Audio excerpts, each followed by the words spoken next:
सभी प्रतियोगी परीक्षाओं के लिए महत्वपूर्ण सामान्य ज्ञान की इस श्रृंखला में मैं लेकर के आया हूँ वैदिक काल। वैदिक काल का भाग एक आज मैं लेकर के आया हूँ। इसके पहले मैंने सिंधु घाटी सभ्यता के ऊपर 3 एपिसोड लेकर के आया हूँ और उन तीनों एपिसोड में लगभग 20-20 क्वेश्चन थे, तो ऐसे कुल मिलाकर 60 क्वेश्चन मैं वहाँ से करा चुका हूँ और यहाँ भी कुछ ऐसा ही 60 से 80 क्वेश्चन यहाँ पे कराने वाला हूँ। तो आपके लिए काफ़ी इम्पोर्टेंट हो जाता है। आप जिस किसी भी वनडे एग्जामिनेशन की अगर तैयारी कर रहे हो, चाहे वो रेलवे हो, एसएससी हो या सिविल सर्विसेज में भी कुछ ऐसे इंपॉर्टेंट टर्म्स होते हैं जो वन लाइनर क्वेश्चन आ जाते हैं जो आपका फर्स्ट पेपर होता है उसमें, तो आपके लिए काफ़ी ज़्यादा इंपॉर्टेंट हो जाते हैं ये सारे के सारे क्वेश्चंस। सो इन्हें आप करिए। यहाँ पर मैं 20 क्वेश्चन लेकर के आया हूँ और उन 20 क्वेश्चन में से आप कितना कर पाते हैं ज़रूर कमेंट करके बताइएगा और जो भी आंसर होगा वो कमेंट बॉक्स में आप मेरे साथ साथ ज़रूर देते चलिएगा। तो मैं सुशंकर तिवारी स्वागत करता हूँ आपको अपने YouTube channel exam warriors begins में।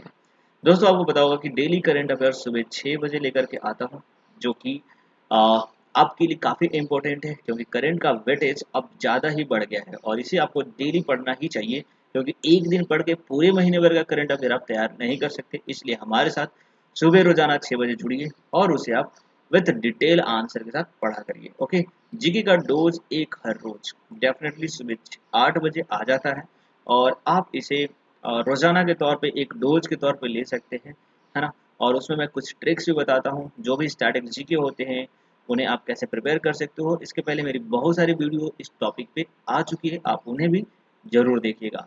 सब्जेक्टिव जीके जैसे कि आप अभी हिस्ट्री पढ़ने वाले हो, तो इसी तरीके से ज्योग्राफी, फिजिक्स, केमिस्ट्री, बायोलॉजी, ये पूरा का पूरा एक टर्म चलेगा और हर एक टर्म को मैं 20-20 क्वेश्चन के सेगमेंट में मैं लेकर के आऊँगा।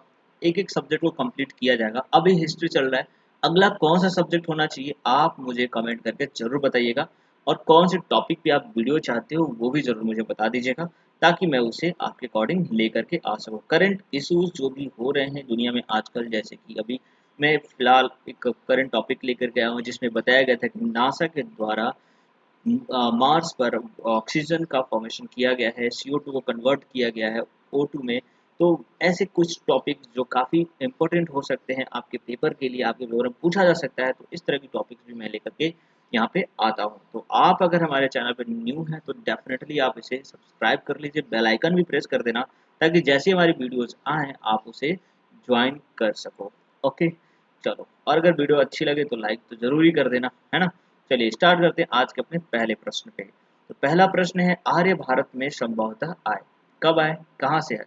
तो आर्य भारत में कहाँ से आए, आपका आंसर देना है मध्य एशिया से, पूर्व एशिया से, यूरोप से या फिर किसी और जगह से। तो आंसर आप कमेंट बॉक्स में जरूर दे दीजिए। मैं आपको आंसर बता देता हूँ, यहाँ पर मध्य एशिया से आर्य यहाँ पर भारत में आए थे। आगे चलते हैं, हमारा दूसरा प्रश्न है, आर्य भारत में सर्वप्रथम कहाँ आए थे। मतलब मध्य एशिया से तो आए, बट भारत में कहाँ पर आए सबसे पहली बार, दिल्ली, पंजाब, गंग प्रदेश या फिर दक्षिण भारत में। तो आपका जो राइट आंसर है वो है पंजाब। सबसे पहली बार आर्य जो थे वो पंजाब में आए थे। आगे चलते हैं अपने अगले क्वेश्चन पे। पूर्व वैदिक आर्यों का धर्म प्रमुखता था, है ना। जो वैदिक आर्य थे पूर्व के, उनका धर्म क्या था। भक्ति था, मूर्ति पूजा या यज्ञ था, प्रकृति पूजा या फिर यज्ञ, या प्रकृति पूजा और भक्ति था। तो आपका जो राइट आंसर है वो प्रकृति पूजा और यज्ञ था, यानी वो प्रकृति की पूजा करते थे, यज्ञ किया करते थे। और आपको पता होना चाहिए कि वैदिक, पूर्व वैदिक काल काफी ज्यादा समृद्ध था और जो वुमेन्स थी उनको काफी इक्वल राइट था पूजा करने का, यज्ञ करने का और घर के जो भी कार्य थे उन सभी में। एजुकेशन के मामले में भी काफी अच्छा था पूर्व वैदिक काल। बाकी की जो सिचुएशन जो महिलाओं की खराब हुई थी वो उत्तर वैदिक काल में हुई थी, यानी बाद के कालों में हुई थी। स्टार्टिंग में काफी अच्छी स्थिति थी। वैदिक काल में बात करें कि वैदिक काल में निम्न में से किसकी पूजा नहीं होती थी। तो ऑप्शन है सूर्य, लक्ष्मी, इंद्र, वरुण। तो आप इजीली गेस कर सकते हो कि एक्चुअली जो पूर्व वैदिक काल था उसमें प्रकृति की पूजा की जाती थी, है ना। तो इंद्र जो थे बारिश के देवता, वरुण जो थे वो हवा की देवता थे, सूर्य जो साक्षात प्रकृति में दिखाई देते हैं। तो यहाँ पर लक्ष्मी जो ऑप्शन है ये करेक्ट हो जाएगा। अगला क्वेश्चन है जिसमें पूछा जा रहा है कि निम्नलिखित में से वह दस्तकारी कौन सी है जो आर्यों द्वारा व्यवहार में नहीं लाई गई थी, है ना। यानी कि वो उस तरह का कार्य नहीं करते थे जो आर्य हुआ करते थे। उसमें है मृदभांड, आभूषण, बढ़ईगिरी या फिर लुहारगिरी। तो आपका जो करेक्ट आंसर है वो हो जाएगा लुहारगिरी। यानी कि लोहे का जो काम हुआ करता था वो आर्य नहीं किया करते थे। ठीक है। मूर्ति पूजा का आरंभ कब से माना जाता है ना? कि पूरे इतिहास में अगर देखा जाए तो पूर्व का आर्य काल की बात करें तो वहां पर पूर्व वैदिक कालों की अगर बात करें तो मूर्ति पूजा का कोई रोल नहीं था, वहां पर प्रकृति की पूजा की जाती थी वैदिक काल में। ठीक है, तो यहाँ पर ऑप्शन आपके सामने है पूर्व आर्यकाल से, उत्तर वैदिक काल से, मौर्य काल से, कुषाण काल से। तो मूर्ति पूजा का जो प्रारंभ है वो आर्यकाल से ही हुआ था, पूर्व आर्यकाल से। आर्यकाल जो था वो वैदिक काल के बाद आता है, इसलिए ये ऑप्शन सही हो जाएगा। आगे देखते हैं, निम्नलिखित में से कौन सी प्रथा चतुस्य वेदोत्तर काल में प्रचलित हुई थी? ठीक है। धर्म अर्थ कामोच, धर्म अर्थ काम और मोक्ष, ये चार थी। ब्राह्मण क्षत्रिय वैश्य या फिर शूद्र, ब्रह्मचर्य गृहस्थाश्रम वनाश्रम और संन्यास, इंद्र सूर्य रुद्र और मरुत। ये चतुस्र वेदोत्तर हैं, मतलब वेदों में बताए जाने वाली चार ऐसे काम जो एक मनुष्य को करने चाहिए, है ना? उन सभी ऑप्शनों में से आपका आंसर क्या होना चाहिए? तो यहाँ पर अगर वेदों की बात करें तो वेद के अकॉर्डिंग जो था, यहाँ पर ब्राह्मण क्षत्रिय वैश्य और शूद्र, ये चतुर्थ वेदोत्तर हुआ करते थे, वेदोत्तर काल हुआ करते थे। क्योंकि वैदिक काल में जो कास्ट सिस्टम अभी का है ना, ऐसा कुछ नहीं था, कास्ट सिस्टम नहीं था, जातिवादिता नहीं थी। वहां पर उनके कार्य के अकॉर्डिंग जो उनका वर्ण हुआ करता था, जो उनका कार्य हुआ करता था, अगर कोई पूजा पाठ कराने का काम करता था तो उसे ब्राह्मण बोला जाता था, और अगर कोई देश की रक्षा करने का काम करता था उसे क्षत्रिय। वैश्य वो होते थे जो व्यापार करने का काम करते थे, और शूद्र जो थे वो साफ सफाई का कार्य करते थे। लेकिन ये जो ऐसा नहीं था कि ब्राह्मण का जो बेटा है तो वो ब्राह्मण ही कहलाएगा, या शूद्र का बेटा शूद्र ही कहलाएगा, ऐसा कैटेगरी आज के टाइम पे है। उस टाइम पे ऐसा नहीं था। उस टाइम पे क्या था कि अगर वो शूद्र का बेटा है लेकिन अगर उसे नॉलेज है और वो पूजा पाठ करा सकता था तो वो ब्राह्मण कहलाएगा। और वहीं अगर कोई क्षत्रिय है और अगर उसे व्यापार करना आता है और व्यापार करता है तो वो वैश्य बोला जाता था। तो कुल मिला के जो भी यहाँ पर कैटेगराइज किया गया था लोगों का, वो उनके वर्क के अकॉर्डिंग था, न कि जन्म के अकॉर्डिंग, है ना? तो आज के समय से काफी अच्छी पद्धति थी वैदिक काल। ओके। ब्राह्मण क्या है ना? तो ब्राह्मण के टर्म को वहां पर डिफाइन किया गया था। तो आप बताइए, आपके सामने ऑप्शन है, कृषि प्रथाओं तथा पद्धतियों पर विस्तृत प्रबंध, बलि संबंधी अनुष्ठानों पर पाठ, शासकों के लिए प्रशासन को संगठित करने की दिशा निर्देश, अरण्य के साथ संलग्न व्याख्या जो दर्शन संबंधित प्रश्नों से संबंध रखते हैं। तो आपका जो आंसर करेक्ट हो जाएगा वो हो जाएगा बलि संबंधी अनुष्ठानों पर पाठ, है ना? ये जो टर्म है वो ब्राह्मण से संबंधित था।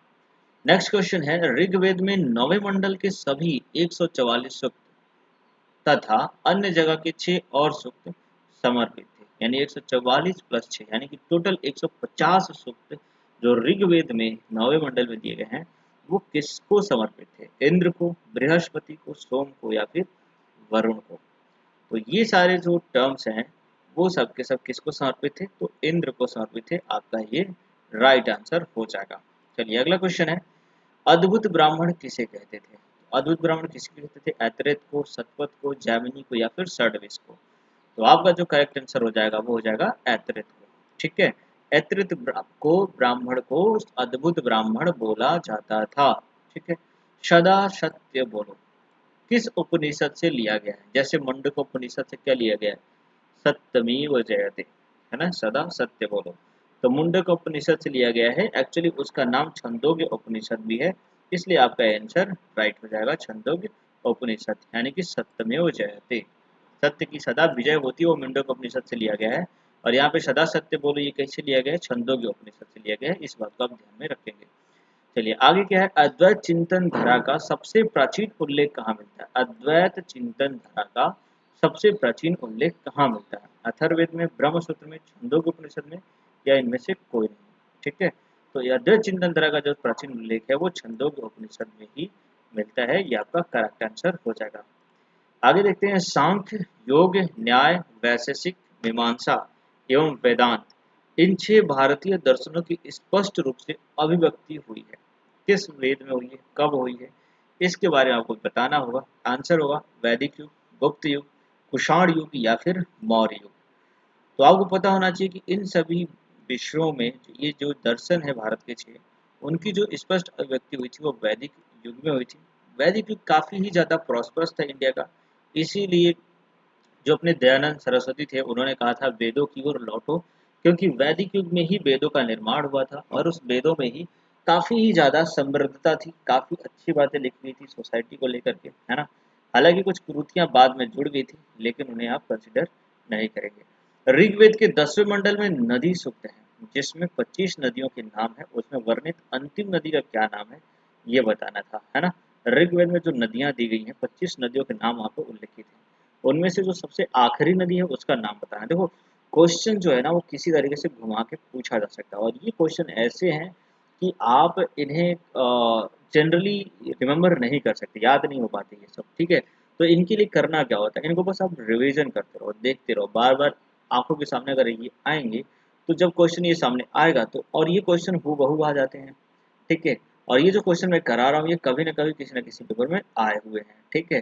तो ऐसे में ये आपके लिए इंपॉर्टेंट रहता है, और इस तरह के क्वेश्चन ना सिर्फ CHSL MTS या फिर रेलवे ही नहीं बल्कि UPSC लेवल तक के पेपर में भी पूछा जा सकता है, जो प्रीलिम्स एग्जाम्स होते हैं, ठीक है। तो आपका जो यहाँ पे ऑप्शन है कुंभ, कौशल, गोमती या फिर गंगा, तो आपका जो करेक्ट आंसर हो जाएगा वो हो जाएगा गोमती, ठीक है।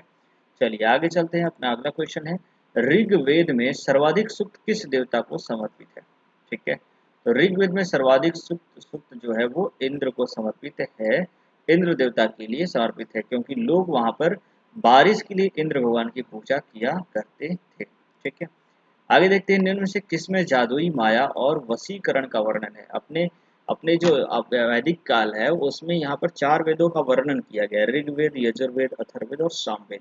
तो उसमें से कौन सा ऐसा वेद है जिसमें जादू, टोना, मंत्र, तंत्र, इन सभी चीजों की बात की गई है, तो वो अपना जो सबसे नया यानी कि सबसे बाद वाला जो वेद था जिसको अथर्ववेद बोला गया है वही है, ठीक है। इसमें सबसे जो पुराना वेद है वो क्या है, ऋग्वेद है। उसके बाद यजुर्वेद, सामवेद और उसके बाद यजुर्वेद, ठीक है। सामवेद में गीत संगीत और यजुर्वेद में यज्ञों के लिए पाठ या उच्चारण के लिए बातें बताई गई हैं, ठीक है। निमि, परिधान तथा अधिवास क्या थे, ये क्या किस ये जो टर्म्स है वो किससे संबंधित है। क्या ये आर्यों के विभिन्न प्रकार के वस्त्र थे, आर्य नेताओं के सरकारी अधिकारी थे, प्राचीन भारत के काबिल लोग थे, प्राचीन काल के भारतीयों के संगीत, ठीक है। तो किससे संबंधित है ये सब, तो आपको पता होना चाहिए कि ये आर्यों के विभिन्न प्रकार के वस्त्र हैं, वस्त्रों से ये संबंध रखते हैं, ठीक है। निम्नलिखित वैदिक देवता देवी में से किस एक का सूर्य के साथ संबंध दिखाया गया है ना। अश्विन, भूषण, इंद्रा या फिर अरण्य, ठीक है। तो यहाँ पर वैदिक देवता देवी जो है वो सूर्य के साथ संबंध किसका बताया गया है, तो अश्वनी के साथ बताया गया है यहाँ पर, ओके। चलिए अगला क्वेश्चन है प्राचीन काल में आर्यों के जीविकोपार्जन का मुख्य साधन क्या था, है ना। जो आर्य लोग थे वो जीविकोपार्जन, जैसे आप हड़प्पा सभ्यता की बात मैंने बताई थी इस पे, इसके पहले वाले वीडियो में मैंने वो वीडियो बना दी है सिंधु घाटी सभ्यता को लेकर के, उसमें बहुत सारे क्वेश्चन मैंने कराए हैं, तो डेफिनेटली आप उसे देख लीजिएगा, ओके। तो यहाँ पर जैसे कि सिंधु घाटी सभ्यता की बात करते तो वहाँ पर व्यापार करना, कृषि करना उनका मेन ऑक्यूपेशन था जीविकोपार्जन का। तो वैसे ही आर्यों का भी मेन जो जीविकोपार्जन का जो साधन था वो था कृषि, ये लोग भी क्या करते थे, कृषि किया करते थे, ओके।